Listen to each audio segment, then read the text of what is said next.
I want now to introduce our speaker. In seeking a voice to describe the importance of community involvement, we could think of no one with more hands-on experience and no one more likely to be clear and persuasive than Charlie Hinkle. Charlie is a graduate of Stanford University, Union Theological Seminary, and Yale Law School. He is a partner in the law firm of Stoel Rives. As an ordained minister, he served as associate minister of Clackamas United Church of Christ from 1974 until 1988. Charlie has been a member of the Board of Governors of the Oregon State Bar and has served as a member and officer of countless community boards and government task forces, most recently the Governor's Task Force on Prevention of Youth Suicide. He is an expert on civil rights and constitutional law and serves as an adjunct professor of constitutional law at Northwestern School of Law at Lewis and Clark. He has served the American Civil Liberties of Oregon as its president for 4 years, and he's been a member of the ACLU's National Board of Directors for 5 years. As a volunteer lead attorney, he has litigated for the ACLU in singular cases involving the death penalty, assisted suicide, religion in the schools, and free speech, and most recently in challenges to anti-gay and lesbian rights legislation at the state and at numerous local levels. The ACLU understandably gave him its highest honor, the McNaughton Award, in 1989. Charlie has been City Club president and has led and served on multiple research committees and enterprises. He's a frequent and sought-after speaker. His City Club appearances are memorable ones. Who can forget his debate with Phil Kiesling on the initiative process, or his exchange with Scott Lively from the OCA on the Gay Rights Initiative? City Club was honored this year when he was willing to accept from us our highest award, the 1996 City Club Award. Charlie Hinkle's contributions, awards, and public presentations are part of an enormous work in progress. We are delighted that he let us persuade him, arm twisting, persuade him to pause with us today and discuss strengthening the fabric of community. Please welcome Charlie Hinkle.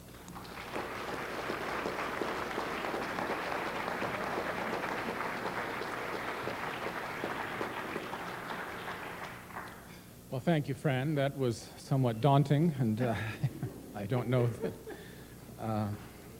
I do want to thank you for the award that you gave me last month. I'm grateful for it, proud to have it sitting in my office. It's a beautiful object, among other things. The inscription on the award reads, "For outstanding contribution to club and community." And I thought on the day that I received it, and as I think today, that when you are sitting in a room full of people, every one of whom devotes a great deal of time to community activities, it is a little incongruous and even a little discomforting to be singled out as a person who does the same thing that everybody else in the room is doing. It's a little like being struck by lightning. Why me and why not the person sitting next to me or at the next table or across the room? So there's a certain degree of randomness, I think, and maybe even arbitrariness about the conferring of awards like the City Club Award. But I'm not going to give it back, and I do appreciate getting it. And I'm not certainly not suggesting that the City Club should not give awards, because awards for community service are a way of celebrating what the City Club itself is all about. The very existence of the City Club, after all, reflects a recognition that we are part of a community, and that we owe it to this community to participate in it and to strengthen it in every way that we can. The words city and citizen both derive ultimately from the Latin word for member of a household, member of the same household. And so as citizens, we are members of a common household. And when we join the city club, we are acknowledging that we are members of a household that is larger than ourselves, a household to which we owe responsibility. Many of you are members of faith communities, as I am, and I suspect that many of you, like me, sometimes don't feel much like attending a particular worship service. We are tired or we're preoccupied. There really is something very tempting going on someplace else that we'd like to be. But one reason to make the effort to go to worship, even on a day when you really would rather be doing something else, is to encourage one another, to acknowledge that you are part of a community, to acknowledge that that place, that organization, be it church or synagogue or something else, that place is important to you, that you have a responsibility to maintain it and to strengthen it, a responsibility to make a visible commitment. Well, I think joining the City Club and attending its functions and supporting its activities represents a similar kind of acknowledgement. It's an acknowledgement that this place, this organization is important in our community, not merely for what it does in a concrete sense, the lectures and discussion groups that it sponsors, the research reports that it publishes, but for what it represents in a more abstract sense, a recognition that the fabric of our community needs constant care and attention. And when we join the City Club, we are proclaiming, we are making a visible statement that we care about our community and we take our responsibility as citizens seriously. Sunday before last, the pastor of my faith community, First Congregational Church, who happens to be here today, Pat Ross, Sunday before last, Pat told the story of a civics lesson that she had learned years ago from her 8th grade social studies teacher, a man who happened to be a former Marine officer, Mr. Mather, I think it was. And he was talking that day, she said, about what it means to be a citizen. And one of the things he told the class was that being a citizen means that you vote. Not that you should vote, not that you must vote, not even that you have the right to vote, but simply that you vote. That's what citizens do. And I thought that is a fitting metaphor, perhaps, for all the duties of citizenship. A citizen is not merely someone who recognizes that she or he is part of a community. A citizen is someone who does something about it. Now, President Clinton's inaugural address last month was perhaps a little short on inspiration, but there was one passage, at least, that I think is worth repeating. Our founders, the president said, taught us that the preservation of our liberty and our union depends upon responsible citizenship. And we need a new sense of responsibility for a new century. There is work to do, work that government alone cannot do, teaching children to read, hiring people off welfare rolls, coming out from behind locked doors and shuttered windows to help reclaim our streets from drugs and gangs and crime, taking time out from our lives to serve others. Each and every one of us in our own way must assume personal responsibility, not only for ourselves and our families, but for our neighbors and our nation. Our greatest responsibility, the president said, is to embrace a new spirit of community for a new century. For any one of us to succeed, we must succeed as one America. Well, I think the president had it right, didn't he? At least in that passage.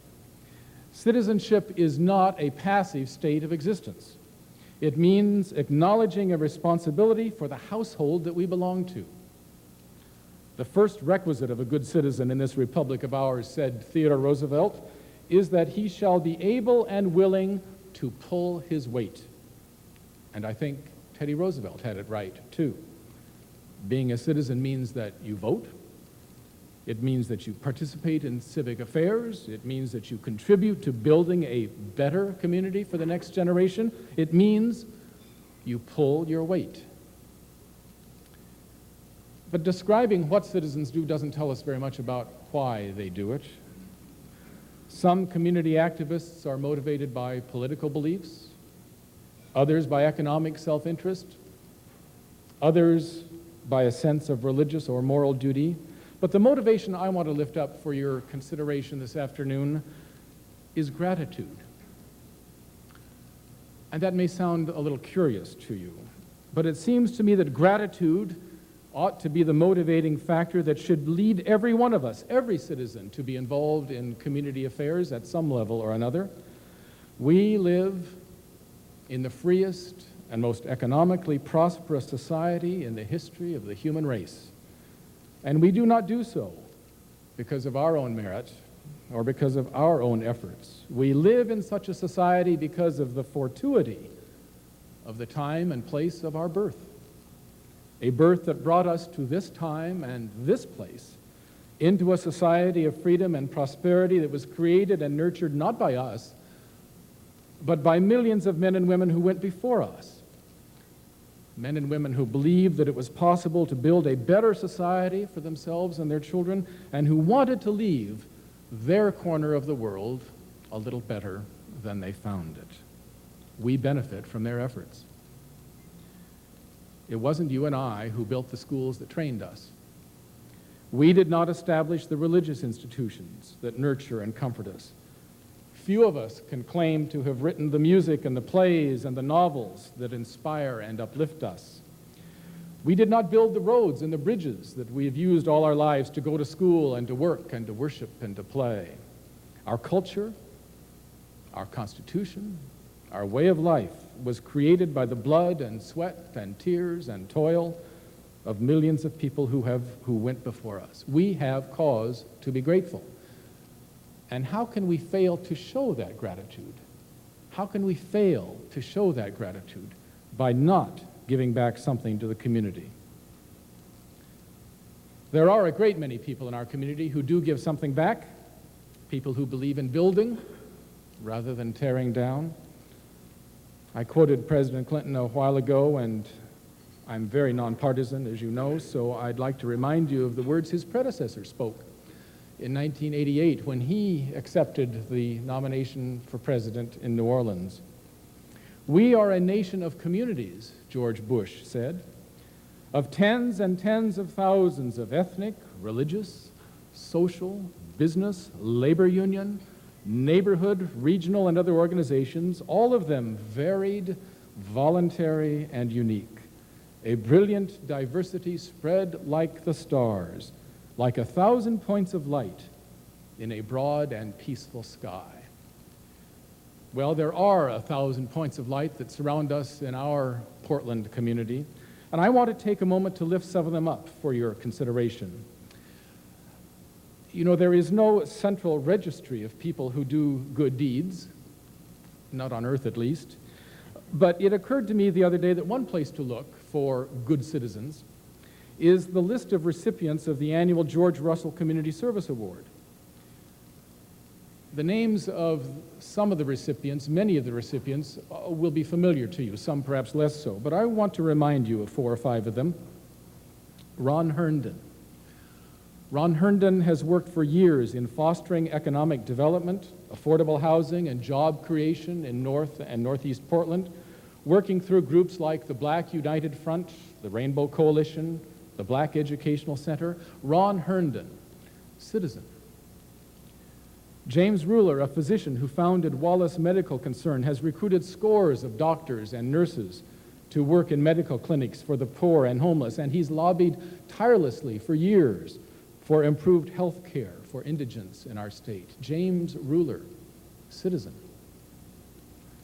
Gail Castillo, the founding chair of Hispanics in Unity for Oregon, has worked for years with the Oregon Human Development Corporation and other groups as an advocate for women-owned and minority-owned businesses. Gail Castillo, citizen. Mike Hauk received the Russell Award in 1991 for his work with the Audubon Society in awakening Portland to the challenge of preserving wetlands in the metropolitan area. Mike Hauk, citizen. Ned Look is another recipient of the award, and I hardly need to tell this audience why. His work in bringing the South Auditorium Urban Renewal Project to fruition, his work on the boards of countless organizations, the Youth Philharmonic, United Way, the Symphony, the Oregon Graduate Center, not to mention the City Club. His work is known to all of you. Ned Look, citizen.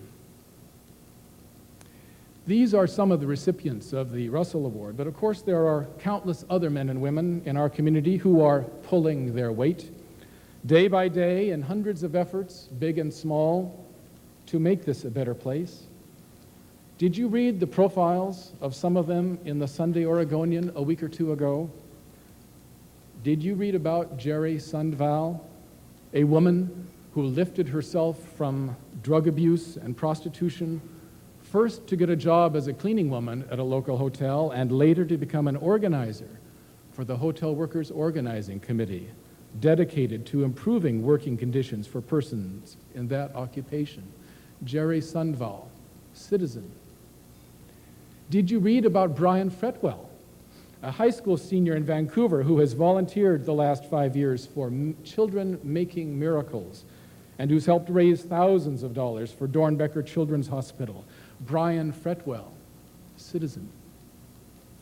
Did you read about Alberta Phillips, a woman in Northeast Portland who has spent the last 10 years helping truants and dropouts to get their lives back on track, and who founded Sister House, which provides a safe and hospitable home and schooling for teenage mothers? Alberta Phillips, citizen. You can think of many others in the community who belong on this list. I think of Ken Lewis and his work in the I Have a Dream program. I think of Art Buck and his church out in Milwaukee, building the first hospice for persons with AIDS in Clackamas County. I think of the men and women who were honored in this very room just 2 days ago for their work in United Way over the years. And one of the interesting things about all of these men and women is that none of them acted alone. All of them worked through community organizations that brought many different people together to work for a common goal. And if they could not find an organization that was addressing the need that they perceived, they took the initiative to start one. There really are 1,000 points of light, and it's good to be reminded of them, because the inspiration provided by their example is the best possible antidote, it seems to me, to the negativity of those whose only apparent goal in civic affairs is to tell us how limited our potential is, and whose constant refrain is that we cannot afford any longer to build for tomorrow. We've had too much of that negativity in our state in recent years. I'm here to praise civic volunteerism, but it would be wrong to suggest that all forms of civic volunteerism are entitled to equal praise and admiration. They aren't. Perhaps the most important form of volunteerism that we need in our state right now is the volunteerism that will organize more effectively to defeat those initiatives that threaten to strangle our schools and libraries and to leave the most vulnerable of our fellow citizens without the government services that they need. A volunteerism that will organize more effectively to present a positive vision of what government can be and should be doing. All that work that President Clinton said needed to be done, addressing the problems of poverty and homelessness and illiteracy and drugs and gangs and crime, all of that work does need to be done. And volunteer efforts are needed to help in the effort. But volunteer efforts alone cannot do the job. Government has to be a part of it. I'm reading a biography now of a person who said that government must increasingly and earnestly concern itself with the care of the sick and the aged, and above all, of the children. The book that I'm reading is not about Hillary Clinton or Ted Kennedy or Hubert Humphrey. The words I just quoted were spoken over 90 years ago by the greatest statesman of our century, Winston Churchill. The care of the sick, the welfare of the aged, the nurturing of our children, the things that Churchill talked about, these are matters that government should address. And I, for one, am tired of the naysayers whose constant refrain is that government should do less and less and less and less. Let me give you an example. About a month ago, I received, as I expect many of you here did, a brochure from the Library Association telling of a challenge grant given by an anonymous donor to encourage others to give toward the goal of $250,000, the amount of money that is needed to finish the restoration of our central library in downtown Portland. Well, that brochure came in the mail to my house on the same day that this list of names appeared in the Oregonian: St. John's, Belmont, Albina, Capitol Hill, Holgate, Rockwood, Gregory Heights, Selwood, Moreland. Do you recognize that list? It is the names of the 8 branch libraries that may soon be closed in Multnomah County, thanks to Measure 47. I'm not familiar with all those branches, but I do know something about the one on Holgate, out at 79th. It's a popular place, that branch. The neighborhoods nearby are home to many of our community's newest residents, immigrants from foreign lands. They use that library, and they use it a lot. Many of them walk there. They don't have cars, and even the price of a bus fare is, for many of them, a major expenditure. The library on Holgate is not a luxury. It is not an example of government waste.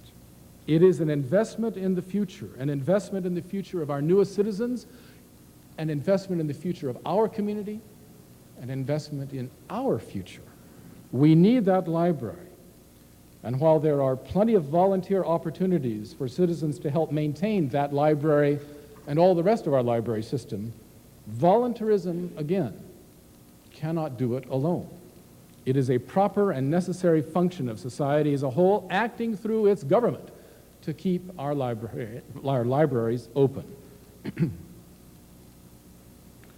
Now, I'm not saying that government is the solution to all of our problems. I'm here to praise volunteerism. I'm not saying that government is perfect. But Franklin Roosevelt said it best, I think, when he accepted the nomination for his second term in 1936. Governments can err, presidents do make mistakes, but the immortal Dante tells us that divine justice weighs the sins of the cold-blooded and the sins of the warm-hearted in different scales. Better the occasional faults of a government that lives in a spirit of charity than the consistent omissions of a government frozen in the ice of its own indifference. I wish I had a speechwriter like that. It leads me to make another point about citizenship this afternoon. Citizens create and join civic and charitable and cultural organizations, yes, but there's something else that citizens do. They run for office. My list of citizens a moment ago did not include anyone who holds political office, but I don't want to overlook or slight in any way the men and women who are willing to enter the political arena. I admire them. I think we are far too critical of them, far too ready to hold them to a standard that we do not attain in our own lives. When Shakespeare has Polonius say that he's going to treat that traveling troupe of actors according to their desert, Hamlet objects. Use every man after his desert, he says, and who shall escape whipping? It's hard to quarrel with that, isn't it? Yet we insist on looking for the mote in the politician's eye while ignoring the beam in our own. And then we profess to be shocked when our political leaders turn out to be human. Too many good public servants have been pilloried for sins and shortcomings that are really nobody's business but their own. Let's declare a moratorium on some of the extreme criticism that we level at our public servants. And if it's too much to ask the media to stop prying into the private lives of public persons, we at least can do a better job ourselves of encouraging good people to go into public service and supporting them when they do it. And if we did more of that, then maybe we could begin to refocus the political dialogue of our state. Somehow in recent years we have allowed that dialogue to be dominated by people whose goals seem to be the achievement of a government frozen in the ice of its own indifference. somehow we have let it come to pass that the most frequently asked question in our political dialogue is not how can we improve our schools, and not how can we break the back of racial discrimination, and not how can we see to it that every child has a lunch and a coat and a pair of shoes and a dentist appointment once in a while. No, the question that has dominated our political life in recent years has been, how much of a tax cut will you give me this year? Earlier generations of Oregonians were proud to build for tomorrow, proud to invest in the tangible and intangible things that will lead to a future for the next generation that is better than our present. Earlier generations built libraries. Do we really want to be known as the generation that closed them? It's time to get back on course, isn't it? It's time we recognized that we owe it to ourselves, to our community, to the generations that come after us, to say, no, not again, to the anti-government cranks who foist their destructive initiatives on us. Enough of that. Enough of your negativism. Enough of your ballot initiatives that appeal to people's fears and anxieties, and enough of your assaults on government. The most important question in the world is not how low can I get my taxes. It is not how much can we squeeze out of government services. A far more important question is how much good can I do as a citizen, as a responsible member of this community, this household, to help build it, to help strengthen it. What we need is for each one of us to take to heart the words that you may have seen on the Oregonian's editorial page about a month ago, words spoken by the first governor of Massachusetts, John Winthrop. We must delight in each other, he said. Make each other's condition our own. Make each other's condition our own. Rejoice together, mourn together, and suffer together. We must be knit together as one. Now, Bill Clinton and George Bush and every other president, I suppose, has made a similar point about civic unity in one way or another. But my criticism of our recent presidents, including the incumbent, is not that they have asked too much of us, but that they have asked too little, that they have not summoned us to a greater, nobler vision of what our nation can be. One of the most important functions of the presidency is to inspire us, isn't it? To help us imagine a better society and then give us a few suggestions on how to get there. Presidents should dream dreams, and surely there are dreams still worth dreaming. In this time of anti-immigrant fervor, what's wrong with dreaming of a land that takes the words of the Statue of Liberty seriously? Give me your tired, your poor, your huddled masses yearning to breathe free. What's wrong with dreaming of a land where illiteracy is a thing of the past, where gang violence is a forgotten memory? What's wrong with dreaming of a land without poverty and without drug abuse and without racial prejudice and without cancer and without AIDS? During his campaign for the presidency in 1968, Robert Kennedy often quoted a line from George Bernard Shaw: "Some men see things as they are and ask why. I dream things that never were and ask why not." Well, where in our public life in our land today can we turn to hear a voice like that? The men and women who built this state were not afraid to dream. It used to be that we admired them for it. It used to be that we wanted to emulate them. It used to be that we sang the state song and sang it like we meant it. Have you sung it lately? Maybe we should do that once in a while here at the City Club, Fran, at a Friday luncheon. Oregon, My Oregon became our official state song exactly 70 years ago, 1927. When J.A. Buchanan and Henry Murtaugh wrote it, they did not complain in that song that we were overtaxed. They did not complain in that song that our public servants couldn't be trusted or that the answer to our problems was to build more jails and fewer libraries. No, they said, this is the land of the empire builders. They were optimists. Onward and upward ever, they sang, forward and on and on. Hail to thee, land of promise, they sang. They knew that they lived in a land that had been blessed. They knew that they had been blessed. And they looked forward to an ever-expanding circle of opportunity for everyone who came to live in this great state. That's the spirit that should be motivating us. There will be setbacks along the way, of course. It will be a source of discouragement to ponder the fact that we have lacked the wit and the will to eliminate poverty and drug abuse and the other problems that I've mentioned. But if these tasks seem daunting, that's all the more reason to roll up our sleeves and get to work. John Kennedy liked to tell a story about Marshal Lyautey, the governor of French Morocco in the early years of this century. The marshal was walking through his garden one morning with his gardener, and he came to a particular spot and said, "I want you to plant a tree over there tomorrow morning." The gardener objected. "Why, Marshal, that tree is very slow growing. It won't bloom for 100 years. And the marshal said, "Well, in that case, there's no time to lose. Plant it this afternoon."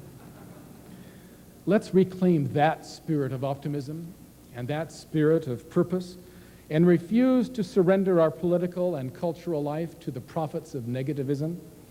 Let's reclaim the playing field and proclaim that our destiny and our mission is not the dismantling of our public school system, and not the decimation of our libraries, and not the deterioration of our bridges and highways, and not the brushing aside of the poor and the homeless and the newcomers among us. Let's look around and be grateful for all that we have, and be grateful that we have the opportunity to make it better, to strengthen it, to improve it, to pass on to the next generation a better world. This is a good day for gratitude, February 14th. It's an important anniversary we observe today. On February 14th, 1859, Congress approved the act that admitted Oregon to the Union. Our state is 138 years old today. And it's appropriate to use this occasion to resolve to strengthen our commitment to organizations like this one, the City Club of Portland, and the many other organizations that are working to make this city and this state a better place to live. Oregon is still a land of promise, as our state song puts it, but the challenge remains before us to make it a safer place, a more prosperous place, a more culturally aware place, a more welcoming and inviting place for people of all races and religions and nationalities and sexual orientations. For 80 years now, the City Club of Portland has helped to show the way, but it should be doing more. Every element of the downtown community should be represented here. Every accounting firm, every law firm, every hospital and medical clinic, every church, every retailer, every hotel, every utility, every bank, every business, every building in the downtown community ought to be participating in the City Club. And all of those businesses ought to be making sure that their young people especially join organizations like this one. There's no excuse for sitting on the sidelines. We can't afford it. Citizens pull their weight. And each one of us should be doing all we can to strengthen the club, to strengthen its voice in the community, to help it carry out the responsibility that it took for itself in its charter 80 years ago and that is printed every Friday on our bulletin, to inform its members and the community in public matters and to arouse in them a realization of the obligations of citizenship. Near the end of Tennyson's poem, Ulysses is looking back over a lifetime of adventure and achievement, and it occurs to him that some work of noble note may yet be done. And so he says, "Come, my friends, 'tis not too late to seek a newer world. Push off, and sitting well in order, smite the sounding furrows, for my purpose holds to sail beyond the sunset and the baths of all the western stars until I die. Well, if Ulysses can do it, so can we. Thank you.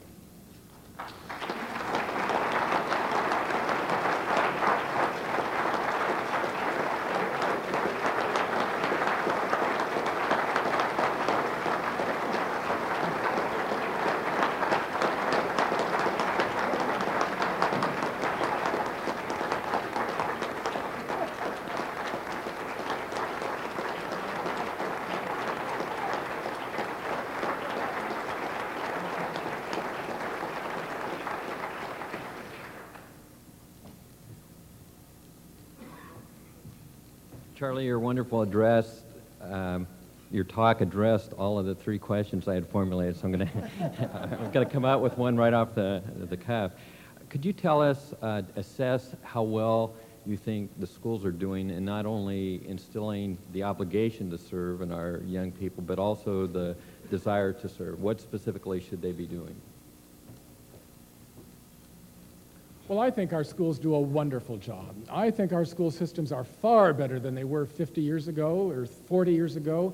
When did I go to school? I won't tell you, but certainly much better than that. I mean, I didn't have French in the 4th grade, and I didn't have algebra in the 5th grade. I mean, our school systems now are educating a much broader segment of our society, many more students from economically deprived, culturally deficient, if you will, backgrounds, and doing a heck of a job on it.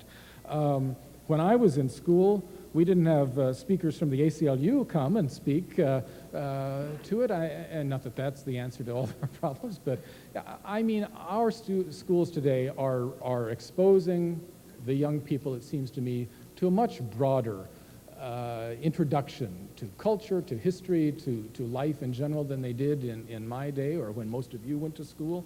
And I think our teachers and our school boards should be applauded and not criticized for what they're doing.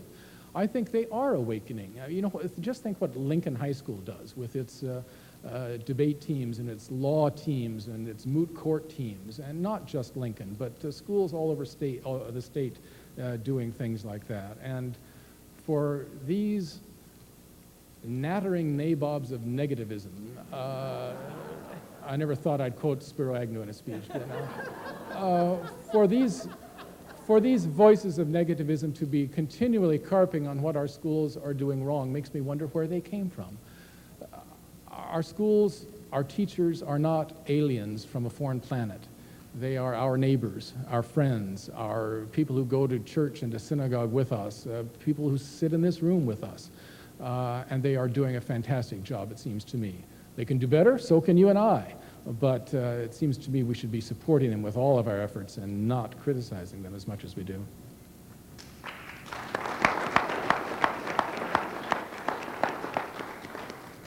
Hello, Charlie. Jay Formick, or a City Club member.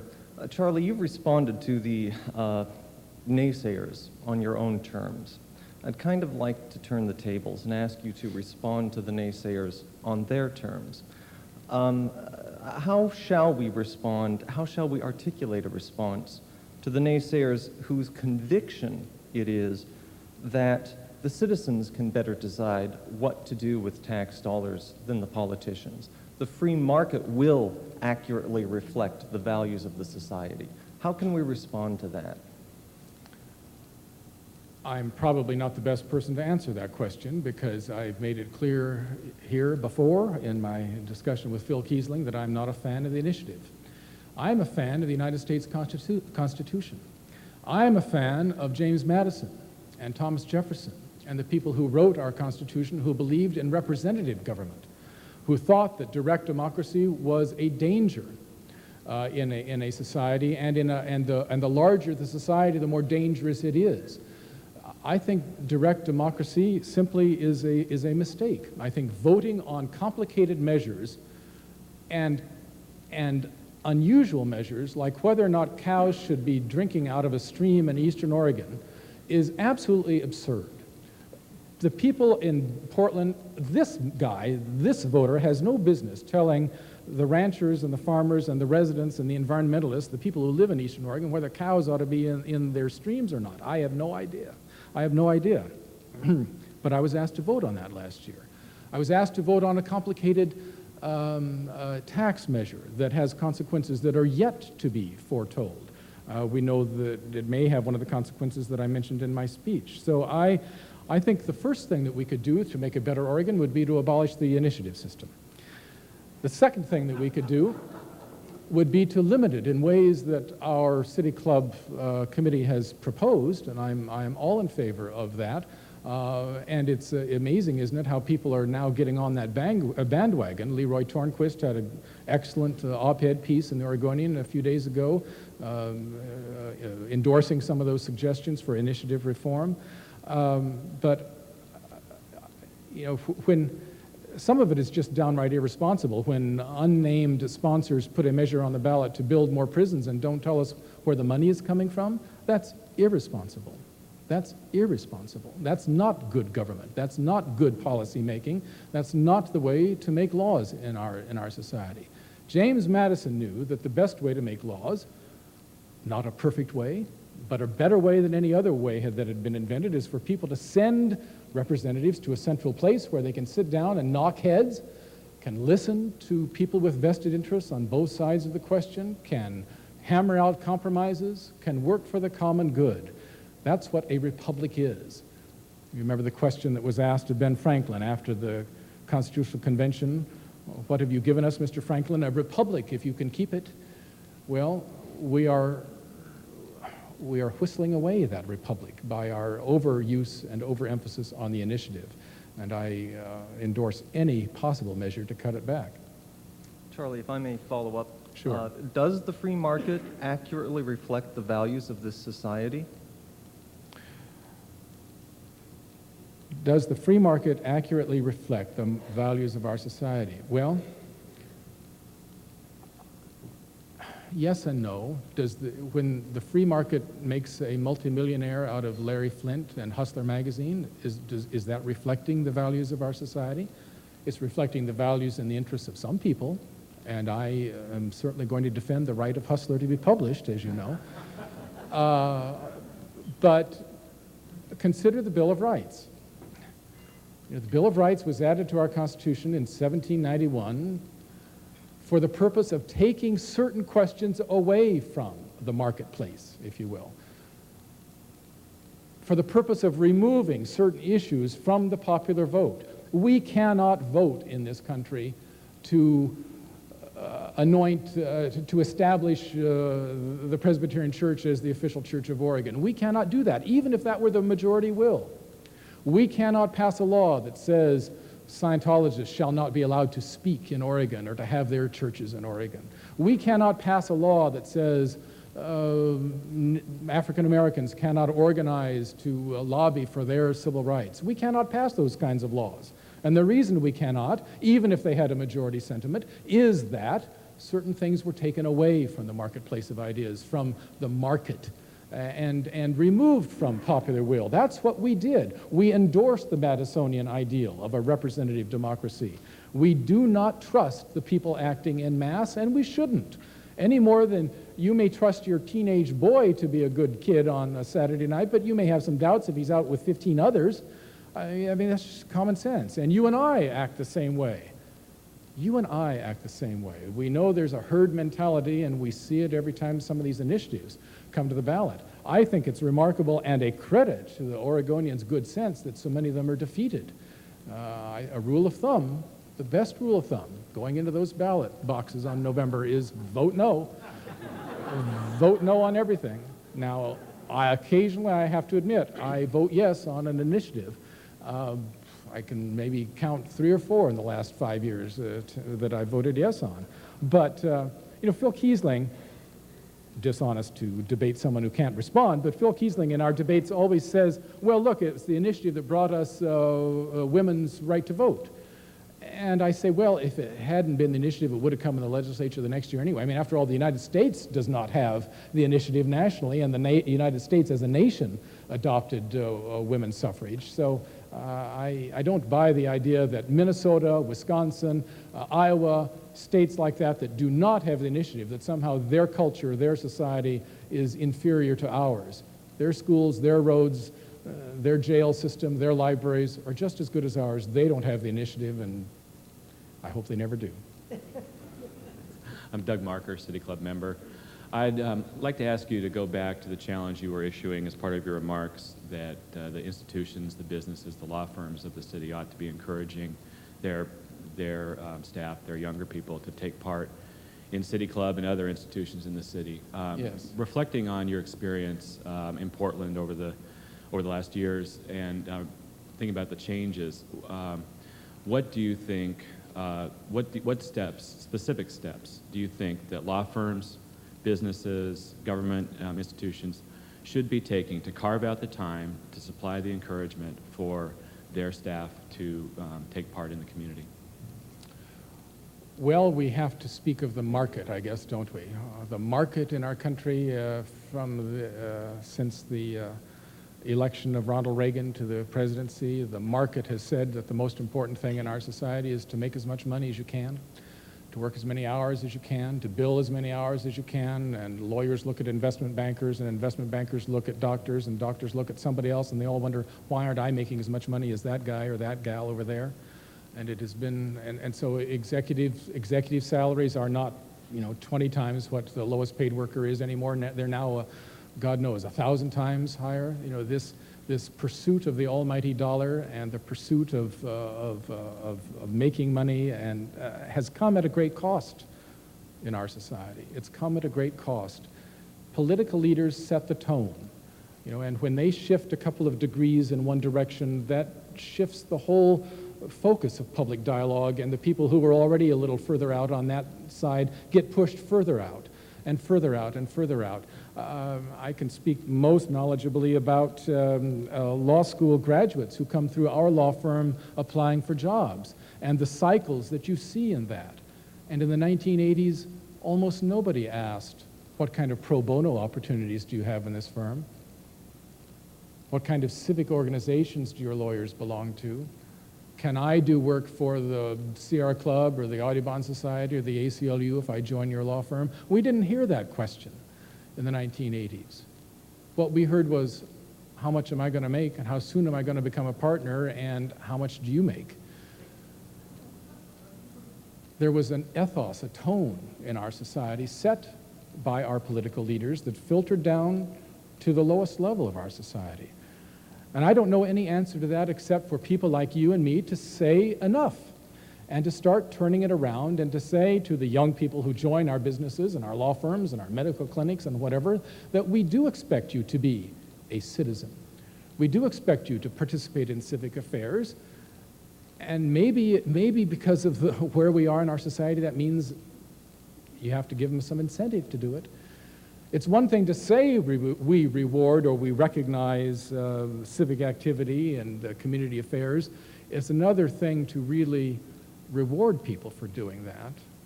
I don't know that businesses or law firms do that as much as they used to, and certainly not as much as they should. I mean, so obviously one practical thing to do is just to have every business subsidized. We'll pay your way. If you'll join the City Club for a year, we'll pay it provided that you agree to join a committee and actually do something at the City Club. Come to the luncheons and join a committee of some kind and put your shoulder to the wheel. That's one thing that businesses could do, and I think they should be doing it. Yes, I'm Don Wagner, member, and I very much applaud your comments. And in a sense, you're perhaps used to preaching to the choir in other modes. But I am really concerned. I look at our legislature right now, and I see a meanness of spirit, and it really, really is sad. And I'm so glad I'm not down there. And yet, we have to do something. And in a sense, the City Club is organized to do this, and you've talked about the initiative. It seems to me that there needs to be a dialogue established along these lines. It would be really bad, I think, if your words get reported. They'll get 3 column inches tomorrow in the Oregonian, and that's the end.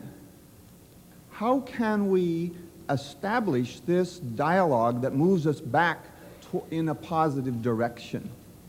Well, I think the fact that the City Club struggled and searched to try to find someone to address this today and finally settled, asked me to when they couldn't find anyone else who was willing to tackle it, I think that's a good sign. Not that they had to settle for me, but that they wanted to address it, that the City Club is taking this seriously. I mean, let's hope that this is not just a Friday program that ends here, but that there will be a series of forums and a series. I mean, I like this idea that the club is having of inviting legislators to come to breakfast, not just to talk, I hope, but to listen, and maybe having legislators who are on the opposite extremes from each other, get them into the same room and talk to them at the same time, not just talk to your Democrat or your Republican or your extremist on either side, but have them come to the City Club, which a lot of people I've noticed have been avoiding in recent years, a lot of our political leaders, I mean. But maybe we should, I don't bribe them to come, insist that they come, give them a free breakfast. No, you can't give a legislator a free breakfast anymore in Oregon. It's a curious thing. But somehow getting legislators together in rooms with citizens, and not mass meetings, but rooms where there are 6 or 8 or 10 or 12 people to have a serious discussion about these things, I think would be very fruitful. I mean, you know, there is good talk in the air, even in Washington, D.C. There's good talk in the air about bipartisanship, reconciliation, compromise, lowering the decibel level of the debate, eliminating some of the invective. Well, those are hopeful signs, aren't they? If we could somehow get that translated into our local scene, we'd be a better place. Randall? Randall Kester, member. This may turn out to be a follow-up to the last question. It's really a suggestion, but if I have to put it in the form of a question, it's why not? And the suggestion is that Charlie's excellent address be printed as a supplement to the City Club Weekly Bulletin. Thank you.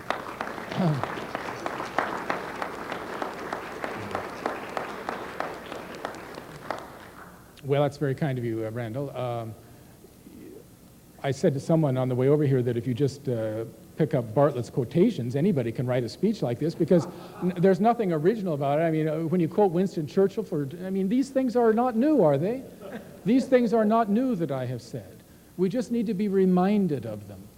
We just need to be reminded of our citizenship, and that's why I quoted that phrase off of our bulletin. You know, that is something that this club has believed in for 80 years, the responsibilities of citizenship. This isn't an eating club. We were formed to take seriously our responsibilities as citizenship. And I guess my regret, and I know that others in the club, many other of you have been wrestling with this, is why the City Club doesn't have 10,000 members. Why don't we have 10,000 members?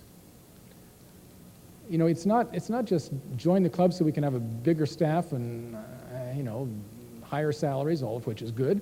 It's to join the club, improve the club, expand the club to make it a better voice in reminding people of their responsibilities as citizens. The fact that you all came today to hear me, I think is, you're to be complimented on that. and I appreciate it. Thank you very much.